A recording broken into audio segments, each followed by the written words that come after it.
This video made $50,000 from 12,000 views because I built a system that helps me come up with video ideas that turns viewers into buyers. So in this video, I'm going to give you my 5-step ideation system that I follow every time I make a video so you can stop wasting time on content that won't grow your business. All right, so let's start with why the traditional advice about how to come up with video ideas for a business on YouTube sucks if you actually want to generate sales. And it is because you are taught to use an ideation system that looks like this. So to show you why this is a problem, let's just pretend you're me and you want to come up with a video idea. So if you use the traditional ideation approach, you might visit Think Media's channel because they create content about growing on YouTube. And then you might sort their videos by most popular. And then you might see this video here with loads of views and think, I should make my own version of that because it's got so many views. That's what I've been taught to copy. But this video would be an absolutely terrible idea for my business because it's going to attract complete beginners who just want to get started making money and probably have not made a dollar from their content yet. So if I am selling something that costs thousands of dollars, that's going to bring in a ton of people who are just not ready to invest in what I have. But worse, this sort of video will actually repel my buyers because they want to make tens of thousands of dollars, not 50 a day. So it's not a big enough goal for them, meaning they'd ignore it. And this is the mistake businesses make because they think that ideation is about copying what gets you views on YouTube, and it's not. It's about copying what works for the people who will actually buy your thing. And to do that, businesses should use my ideation system, which is optimized for sales. It's already generated millions of views and dollars in income, and it works for all kinds of niches. And it looks more like this. So you notice how there's two critical things you need to do before you even go on YouTube to try and work out what might get views. All right, so let's start with step one of this system. This is the most important piece of the puzzle. Get this wrong and sales from YouTube get 10 times harder. Now, I recently put on a free masterclass that goes much deeper on this step. I'll link to it below, but I'm just going to give you the part of this system you really need to focus on for now in this video. And it works like this. So after someone buys one of my offers, they fill out this form and it asks them a bunch of questions. But the one I care about the most is, what are you struggling with right now? Then I look at those struggles and I find the top 3 that repeat themselves in that data across my buyers. Now, what came back originally when I did this really surprised me because I had been making videos about getting more clicks, better thumbnails, cracking the algorithm. And it turns out people who were buying my stuff didn't actually care about that. This data showed me they just wanted to generate consistent sales, understand why what they're doing isn't working, and they wanted to stop wasting time on content that got them no results. So knowing this, I started making videos for the person who was actually buying from that point on. And believe it or not, this blew up my views and my sales. You can see that orange cross is when I started doing this. YouTube just blasted my content to more of my buyers because I had optimized it for them, following everything I'm about to show you. So now I have the most important problem for my buyers. Every video has to connect to at least one of them so that this type of viewer is always hooked and they keep listening. Now, if you don't have that many clients yet, or you can't get a big bank of surveys to work out this, that's fine. Nobody starts with them. What you want to do is you just want to start with your best educated guess as to what your buyer's biggest problems might be right now. And if you've personally solved the problem yourself, just think back to your past when you had the problem and ask, what did I think my problem was back then? Then when you've got your problems to target, you're ready for step 2. And this is going to tell you what to say in your content to generate more sales. And I think this was without doubt one of the biggest game changers for my career. And I call them sales signals. So most businesses don't actually know which of their videos are generating sales, calls, email signups. They just look at views. I can, however, because I track all of this data. So you can see on screen, I can see how many views, emails, clicks, and sales every video I make gets using something called RevTrack. But the tracking itself, this isn't the thing that matters.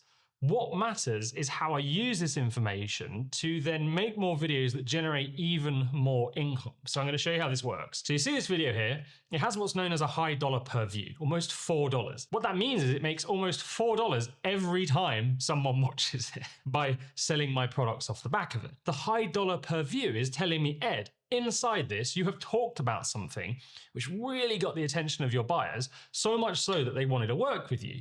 So what I do is I ask, well, what was that? And I go in looking for sales signals. So if you go back through this video and you look at what I spoke about, one of the main things in it was something called warm audience depletion. Now, audience depletion is what happens when your sales start slowing down month after month, basically because you've burnt through all of the people who were kind of ready to buy. So when I saw that this topic had made almost $4 per view, that was a sales signal. And it's telling me, all right, Ed, you need to make much more of this content. So what I do when I know this is something called splintering. Splintering is when you find one high income generating idea inside a video, you pull it out, and then you create an entire video around that topic that goes deeper into the specific subject. So the original video had touched on audience depletion. I then splintered that problem off and created a much deeper video showing people the complete system for solving it. And that video went on to generate $94,000 and also got a lot of views too. What that means is I have actual proof that this topic generates sales. And that's why if you've watched my channel for a while, you will have probably heard me talking about warm audience depletion a lot. But I have to repeat and expand on this because the data shows me this is what buyers want, and it grows my business and it helps them out too. It's not that I've run out of ideas. So whenever one of my videos generates sales, I go inside, I look for anything I can splinter into a new piece of content, and I make that. Meaning after using this system for the last 18 months or so, I now have a big list of things to say and do in videos that generate me sales. Now, if you are a brand new channel or you don't get many views, you can't really use that step yet. But my advice to you is this: focus as much as you can on step 1 first. Then when the views come in, you want to bring in step 2 and you want to use RevTrack to start working out what content is generating sales and leads. And then you splinter that and strap a turbo onto your channel. Then you move on to step 3 in the ideation process. And this is where most businesses start coming up with ideas and they wonder why they don't get any sales. Because now you have step 1 and 2, you have what I call a lens. So a lens allows you to find new video ideas on YouTube, knowing exactly what your potential buyers would actually click on. So you don't go and make videos that just get views. All right, so to show you how this works, let's just imagine we're coming up with a new video for my channel. So we go on YouTube to look at what might get views, and we see this video from Think Media. So now you know that my buyers care about warm audience depletion and generating consistent sales. Do you think they'd actually click this legal topic video just because it got views? No, of course not. Covering this topic would be a very bad idea for my channel. And hopefully you can see why using the lens. Now let's just keep going to make sure this is sinking in. Now let's say I go and I think, well, let's see if I can come up with another video that might get views from my buyers. So I go to Matt Gray's channel and I discover this video, how to make millions from content without going viral.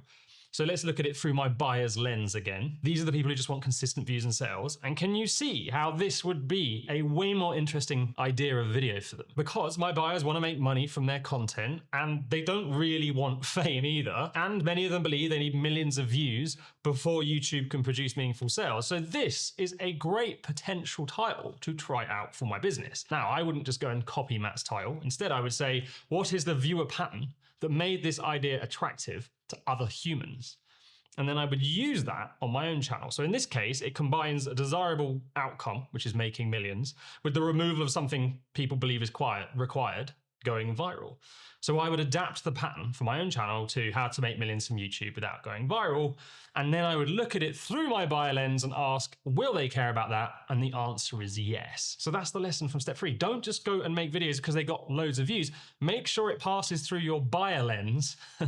And if it doesn't, don't make it. Then step 4 is where we plan the content in the video, and this is where a lot of people completely wreck their content's ability to generate sales, because they would then go, all right, let's have a look at what Matt said in his video. They would notice he spoke about 5 things, and then they would just speak about them too. That doesn't work for multiple reasons, but in this case, the main reason is because Matt's audience is actually a little bit more advanced than my buyers. He tends to target people with teams, whereas I tend to target smaller businesses. So I need to make sure I look at the content idea through my buyer lens too, and make sure I don't give them something too advanced or something they wouldn't actually care about that's too basic. And to do that, all I do is go back to my highest converting videos and the list I created in step 2 that outlines the topics that seem to convert, and then I use that to plan my content. So if I was making this video, I might put in a section on audience depletion. I might talk about using email to convert an audience because, look, when I made a video on this topic in the past, the dollar per view was incredibly high. I might even talk about using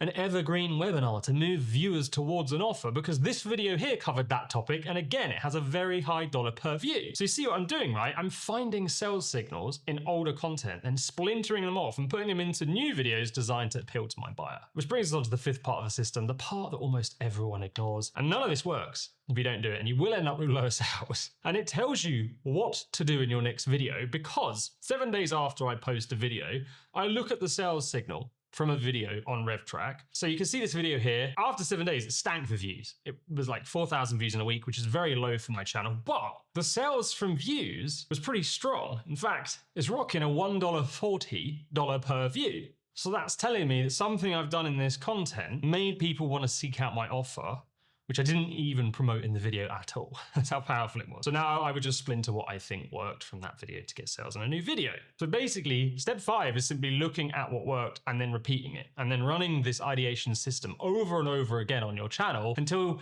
you get to a point where every video is generating sales for your channel. Now, if you want my free masterclass that goes much deeper on optimizing your videos to generate sales, click the link below. I've added it into my free portal. You can watch it anytime you like. But this brings us to a problem. If you are still thinking to yourself, I still need to focus on views because my channel's not getting off the ground in the way that I want, watch this video here next, and I will show you how to start a channel from scratch, how to carve out a niche, and how to turn it into something that could one day generate $1 million for your channel and your business.